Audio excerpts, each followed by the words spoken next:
Fala, gente boa, tudo bem? Eu me chamo Rafael Bittencourt. Obrigado por você ter clicado nesse vídeo e eu vou pedir a você para ir comigo até o final desses minutinhos importantes. Eu desejo que a graça e a paz do nosso Senhor e soberano Salvador possa habitar sobre a sua vida e sobre a sua casa, no dia de hoje e sempre. Meus amigos, Donald Trump fez uma última ameaça. Ele deu um ultimato aos extremistas do Hamas. E essa ameaça teve um tom mais elevado. Diante do espetáculo que o grupo extremista está fazendo durante a libertação dos reféns do 7 de outubro, e como eles estão sendo apresentados, alguns com características até, né, assim, é doído de se ver, e também diante da notícia de que muitos outros não estão mais entre nós, já partiram, e o próprio grupo ter quebrado o acordo de liberação dos mesmos, e também diante da informação de que uma delegação do Hamas foi recebida em Teherã para uma conversa com os ayatolás, uma conversa com o regime iraniano, que é o grande financiador do extremismo no Oriente Médio. A capilaridade da influência iraniana é muito grande. O Trump ele tem uma solução, ele tem uma proposta. Para mim, como já é de praxe, o Trump ele enxerga o mundo pela lente da negociação e do contrato. Ele enxerga o mundo por essas duas lentes, negociação e contrato, porque ele é um empreendedor, ele é um magnata do mundo do capital, né, do mundo imobiliário, e ele sabe muito bem como esse tipo de visão de mundo, essa visão macro, influenciou a sua vida e seus negócios, e a sua primeira administração. Só que Trump deu o ultimato dizendo que se até sábado, eu vou mostrar o vídeo para vocês, se até sábado se todos os reféns não forem liberados, vai explodir ou em ponto ferno lá naquela região. E ele disse, isso não vai ter mais volta. Ele está blefando? É bravata? É mais um jeitão do Trump negociar? Será que na entrevista que eu vou mostrar para vocês aqui, que ele concedeu à Fox News, quando ele falou inclusive que quer parte da Ucrânia para ressarcir os cofres norte-americanos, né, por causa do financiamento de mais de 500 bilhões de dólares, será que ele está falando sério? Que ele vai fazer aquisições de parte da Ucrânia para extrair terras raras, para ressarcir os cofres americanos? Será que é verdade?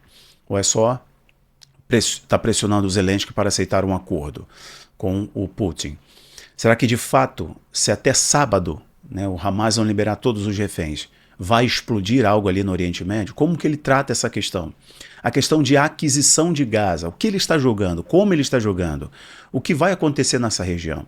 É possível remover, né, toda a população hoje de Gaza, reconstruir e depois trazer de volta essa população? Olha o que aconteceu na Síria. 13 anos atrás, essa era a proposta, né, da Turquia. Essa era a proposta de alguns países ali. Hoje tem 4 milhões de cidadãos sírios vivendo na Turquia. Até hoje, 13 anos, eles estão na Turquia esperando a reconstrução de suas terras, de suas casas. Isso não aconteceu.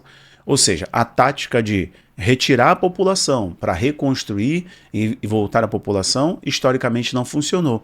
Mas não podemos desprezar, né, a arte de negociação e o soft power do Trump, porque ele tem esse soft power. Lá em 2020, quando ele estava negociando os acordos de Abraão, ele fez tudo na surdina, tudo no silêncio, com o seu genro e uma comitiva muito grande de judeus e também de muçulmanos, sunitas. E ele conseguiu, nos documentos, centenas de páginas de acordo, de investimento na região, estabilização da região, e saíram os acordos de Abraão, normalização de Israel, que é o grande parceiro de geopolítica dos Estados Unidos, a âncora de estabilidade e segurança dos Estados Unidos no Oriente Médio é Israel. Tem outras âncoras menores, Arábia Saudita, e também põe todas as aspas do mundo o próprio Catar. Incrível que pareça, né? Por mais incrível que pareça, porque o Catar é o banco da Irmandade Muçulmana, é verdade, né? É o que financia no campo ideológico, as escolas e tudo mais. Porém, Israel é a âncora de segurança de geopolítica dos Estados Unidos no Oriente Médio. Eu estou falando no século XXI. Mas vejam o seguinte, tem como deslocar essa população? É muito difícil, esse jogo é muito complexo. Antes de eu falar um pouco mais, eu dou a seguinte informação para vocês, e aí vocês processem a informação para gerar conhecimento e virar sabedoria. A informação é: metade da população de Gaza, anote isso, metade da população de Gaza está até 18 anos de idade, tem até 18 anos de idade. Ou seja, eles cresceram com essa rede de financiamento ideológico educacional, odiando o Estado de Israel, tendo uma visão de mundo nutrida, criada, fomentada pela Irmandade, certo? Identificando os inimigos do mundo, a América e também, né, os judeus. Será que é possível fazer isso? Como que é possível fazer isso? Será que neste momento o Irã está de joelhos, como alguns dizem? Ou a maior aproximação com a Rússia, comprando o Sukhoi 35, os caças russos agora, e estando há meses de uma arma de destruição em massa? Será que o Irã está realmente de joelhos? Até onde vai o braço, né, como em Israel se diz, a cabeça do polvo? Até onde vão os tentáculos do polvo? O Irã, né, no Oriente Médio, Síria, Líbano, Iraque, né, Gaza. Então, a gente precisa refletir sobre isso. Vou falar mais um pouquinho, só que vou dar o play aí para vocês. Só enquanto eu falo, para vocês tomarem conhecimento, essa foi a entrevista que o Trump... Essa foi a entrevista que o Trump concedeu, falando à Fox News, né, uma entrevista à Fox News sobre a questão Oriente Médio. Ele falou sobre questões internas, falou sobre geopolítica, questões externas, e eu deixei aí o trecho em que ele está falando sobre o Oriente Médio, ele está falando sobre Gaza. Ele está falando sobre a reconstrução, o renascimento de Gaza. É um plano imobiliário. O Trump gosta dessas coisas. Eu falei a lente do negócio e do contrato. O que Trump está fazendo em minha concepção? Já falei isso em outro vídeo. Gente, a paz, essa paz geral ali, que vai durar 3 anos e meio, virá pelo anticristo. Tá? Essa solução, o epicentro global é o Oriente Médio. Porém, a envergadura do poderio do anticristo será global. Mas o Oriente Médio estará no foco, será o centro das atenções globais. Porém, o que vocês estão vendo são pílulas, são demonstrações, são preparações, ok? Então o que vejo é que o Trump está usando todo o seu soft power, toda a sua arte de persuasão e negociação, que ele é muito bom. Se alguém aqui nos comentários negar isso, a pessoa não entende nada. Porque o que ele fez, não criou nenhuma guerra, não entrou em nenhuma guerra e normalizou no Oriente Médio, com Emirados Árabes Unidos, Bahrein, mas quem? Vai lá, a Arábia Saudita vai sair agora. Bom, aí depois vieram outros países, né? Que normalizaram lá nos acordos de Abraão. Fugiu agora o nome de todos os países. Então tá claro que ele consegue negociar com o seu jeitão, batendo na mesa, xingando a mãe, mas por telefone ele negocia. O que ele está fazendo, ele sabe muito bem que se ele precisa trazer o dinheiro, a carteira dos sunitas, ele precisa trazer a carteira dos árabes, ele precisa também trazer a carteira daqueles países, ou seja, grana, bilhões de dólares, para investir em Gaza. Com isso, a Arábia Saudita, que é a mais interessada, ela vai conseguir trazer paz, vai conseguir fluir melhor nas suas negociações, no fluxo de petróleo, etc. E ela se torna essa âncora também dos Estados Unidos ali, ela amplia seus programas militares e até nuclear e voltado para a energia, que é o que ela busca, pelo menos é o argumento. Mas como excluir desse processo os xiitas? Como excluir desse processo o Catar? Como excluir desse processo a Turquia? Como criar uma cúpula? Esse é o X da questão. Quando o Trump fala em comprar Gaza e reconstruí-la, ele sabe que esse dinheiro não virá só da América, não tem como, né? Por tudo que a América está vivendo, tudo que tem que acontecer agora. Então ele quer essa cúpula dos países do Golfo investindo ali. E quando ele faz isso jogando para a mídia, ele supervaloriza a questão e atrai a atenção dos investidores. O Catar quer por uma questão ideológica, certo? A Arábia Saudita também quer, por uma questão ideológica, financeira e de posicionamento geopolítico. Israel mais ainda.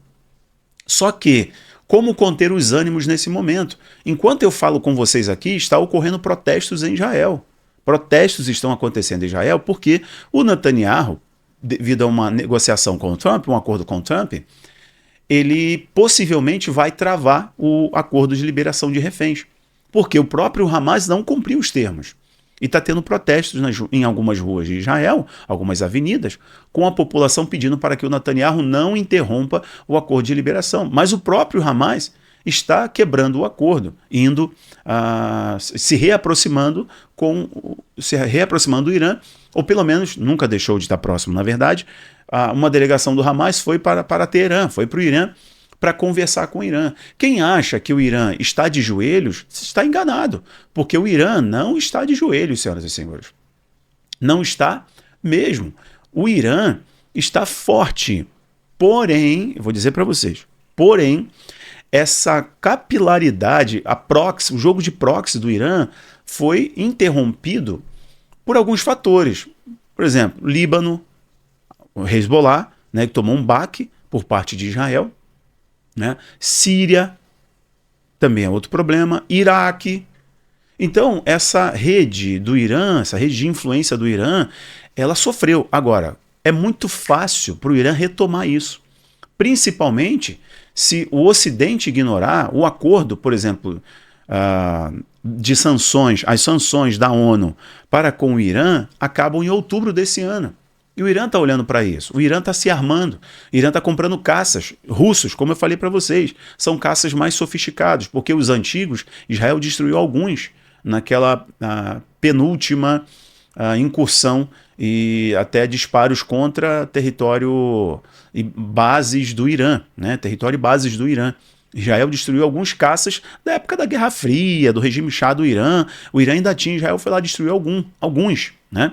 Eram caças mais antigos. Agora o Irã vem tanto comprando sistema de defesa russo, S-400, etc., só que agora está comprando caças mais sofisticados, certo?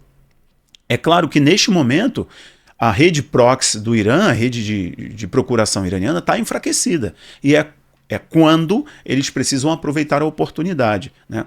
Olha só, tem eu vou concluir agora, tá, pessoal? Tem uma informação que o Marco Rubio, que é o secretário de Estado dos Estados Unidos, acabou de dar uma declaração.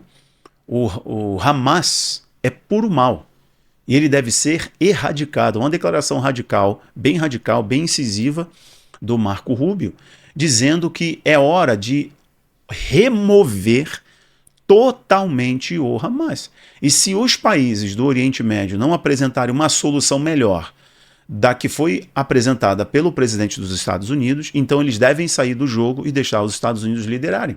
Basicamente foi o que disse o Marco Rubio. Isso é muito interessante, né? Então, vamos lá, para a gente concluir, a ameaça do Trump.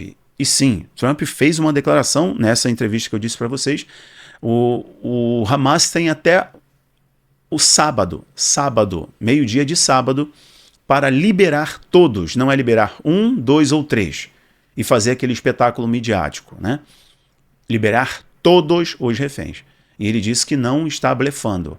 E pelo jeito Israel também não está blefando. O próprio Trump deu uma notícia de que os próprios israelenses sabem que praticamente todos que eles não estão liberando já se foram. Inclusive hoje veio uma informação de um senhor de mais de 80 anos que o Hamas descobriu que ele já, né, se foi lá no cativeiro.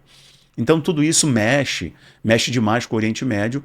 A paz ali, por enquanto, está longe. E a paz será estabelecida de fato pelo homem da iniquidade. Mas a gente tem que observar que tudo está sendo preparado para tal. Ok? Bom, senhoras e senhores, eu vou parar por aqui.